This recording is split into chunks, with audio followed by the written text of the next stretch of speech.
Hello friends, आप देख रहे हैं अपना चैनल विजन बेस्ड ग्रोथ। ये आपका लेक्चर 20 है जो कि बीटा एंड गामा फंक्शन से रिलेटेड है।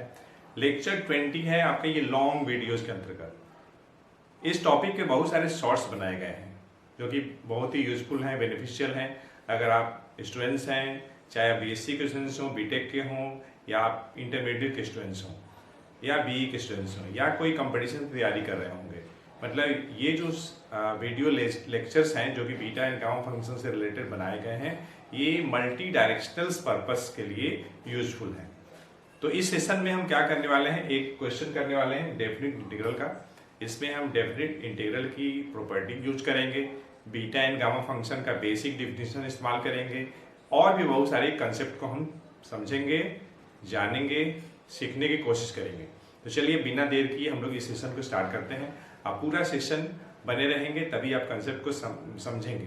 अगर आप स्क्रॉल करेंगे, स्किप करेंगे तो आप कंसेप्ट को अच्छे से नहीं समझ पाएंगे, आधा अधूरी आपको ज्ञान मिलेगी। पूरी जानकारी लेने के लिए आप पूरा सेशन अटेंड करना होगा, तभी आप अच्छे से समझ पाएंगे। तो चलिए हम लोग इस सेशन को स्टार्ट करते हैं। हमारे पास देखिए एक डेफिनेट इंटीग्रल है। क्वेश्चन पूछा जा सकता है कि आप इसकी वैल्यू फाइंड करिए, या आप इतना प्रूफ करिए, या मल्टीपल चॉइस में पूछ सकता है। मल्टीपल चॉइस में होगा तो इसका आंसर यही मिलेगा। तो ठीक है, हम इसको आई मान लेते हैं जो कि आपका 0 to infinite x power m e power minus ax square.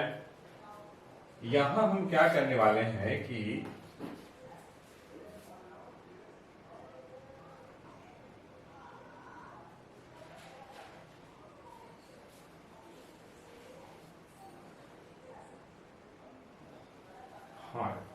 यहाँ पे देखिए एक मिस्टेक है। मिस्टेक ये है कि यहाँ जो होगा e का power minus a x power n होगा, n। ठीक है, अब मैं x का पावर n माइनस 1 से मल्टीप्लाई और डिवाइड करने वाला हूं। x पावर n माइनस 1 से मैं मल्टीप्लाई और डिवाइड करने वाला हूं पर्पजली, किसी पर्पस के अकॉर्डिंग। ओके, तो ये देखिए क्या हो जाएगा। इसे हम लिख सकते हैं इतना, और m माइनस n, और ये देखिए आपका +1 हो जाएगा, ये ऊपर चला जाएगा बाय लॉ ऑफ इंटरसेस। तो फिर यहां क्या होगा, यहां पे आपका आएगा e का power minus a x power n into x power n minus 1, और ये dx। ठीक, ये होगा। अब मैं सब्स्टिट्यूशन इस्तेमाल करने वाला हूं, a x power n equals to T मान लिया। कोई भी एक आप वेरिएबल ले सकते हैं। उसके बाद हम क्या करने वाले हैं, दोनों साइड डिफरेंशिएट करने वाले हैं। तो हमें मिल जाएगा एन ए तो कांस्टेंट है, x का पावर n का डिफरेंशिएशन, तो n x power n minus 1, और ये dx, और ये आपका dt।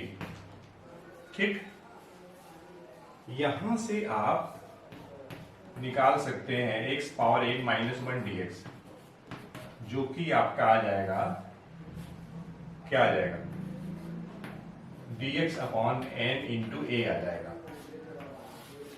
ठीक है, अब जरा लिमिट चेक किया जाए। x की वैल्यू 0 तो t 0 इनफाइनाइट। तो इस तरीके से i हमें क्या मिल जाएगा, लिमिट में कोई फर्क नहीं पड़ेगा। हमें देखिए यहां पे रखना है t, तो पहले तो यहां से जो है, यहां पे देखिए x है ना, तो हमें तो x चाहिए। तो एक्चुअली x जो है वेरिएबल ऑफ इंटीग्रेशन है। अब हमें वेरिएबल ऑफ इंटीग्रेशन x को ट्रांसफॉर्म करना है as the variable of integration t में। a इंटू एक्स का पावर n क्या है, t है। तो यहां से अगर x का पावर n निकालेंगे तो आपका आ जाएगा t अपॉन a आ जाएगा। x निकालेंगे तो 1/n हो जाएगा, लेकिन हमें क्या चाहिए, हमें तो x नहीं चाहिए, हमें चाहिए x का power m minus n plus n चाहिए, 1 चाहिए। तो x का power m minus n plus 1 की जो वैल्यू है आपकी आ जाएगी m माइनस n प्लस 1 और डिवाइडेड बाई n आ जाएगा, ये आ जाएगा, ठीक।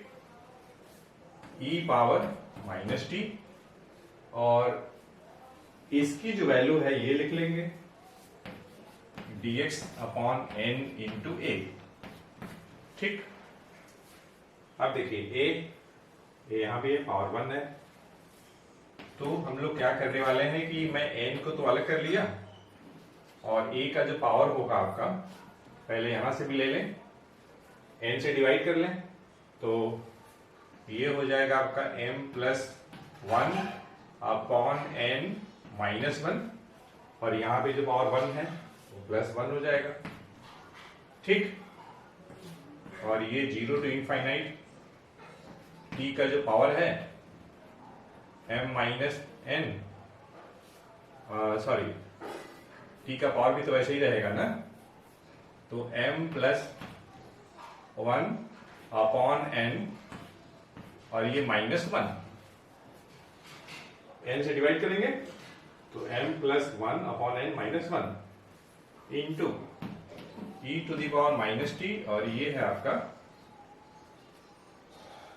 हाँ यहाँ पे तो dt होगा ना, ये dt, क्योंकि जब हमारे पास x जब चेंज होगा वेरिएबल ऑफ इंटीग्रेशन t में तो हर एक जगह, यहाँ पे देखिए x x x और ये x t t t, तो ये आपका dt है।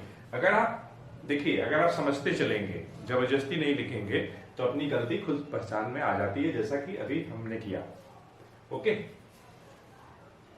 माइनस 1 प्लस 1 कैंसिल, तो हमें क्या मिला, n a का जो पावर देखिए क्या मिल गया, m प्लस 1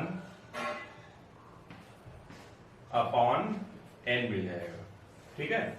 और ये देखिए 0 to infinite e power minus t पहले लिख दीजिए और t का जो पावर है m प्लस 1 अपॉन n और ये माइनस 1 और ये आपका dt।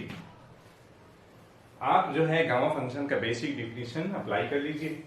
अब क्या जानते हैं, गामा n क्या होता है, 0 to infinite e to the power minus x power n minus 1 और ये dt, ठीक है ना। जहां पर n ग्रेटर देन 0 होता है, तो यहां पर वेरिएबल ऑफ इंटीग्रेशन क्या है, वेरिएबल ऑफ इंटीग्रेशन आपका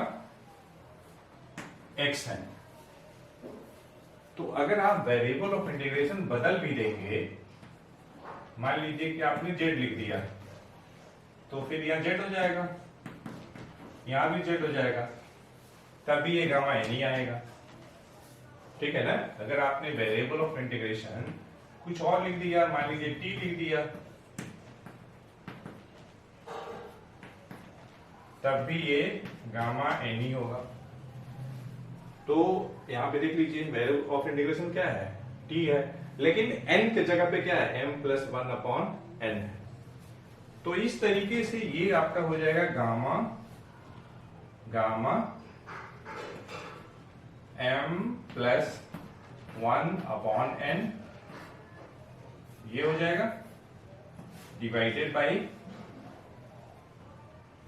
बाई n a का power m plus 1 upon n हो जाएगा। और यही तो हम लोगों को देखिए प्रूफ करना था यहाँ, जो कि हम लोगों ने प्रूफ कर लिया। ये i से क्या मतलब है, इसकी वैल्यू ये, ठीक है। तो फ्रेंड्स इस तरीके से हम लोगों ने इस सेशन में एक बहुत ही बेहतरीन यूजफुल डेफिनेट इंटीग्रल का क्वेश्चन डिस्कस किया है।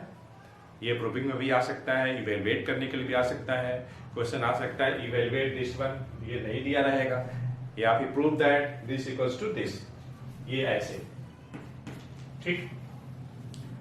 तो हमें उम्मीद है यह सेशन आपके लिए यूजफुल हुआ होगा। अगर ऐसा है तो आपकी तरफ से एक लाइक बनता है और अधिक से अधिक लोगों को आप इस वीडियो लेक्चर को शेयर करें। अगर आप इस चैनल पर नए हैं तो आप इस चैनल को सब्सक्राइब करें, साथ ही साथ बेल आइकन को प्रेस करें, जिससे कि आपको आने वाली वीडियोज का नोटिफिकेशन सबसे पहले मिले। तो फ्रेंड्स, मिलते हैं नेक्स्ट सेशन में एक अच्छे कंसेप्ट के साथ। Thanks for watching the video lecture.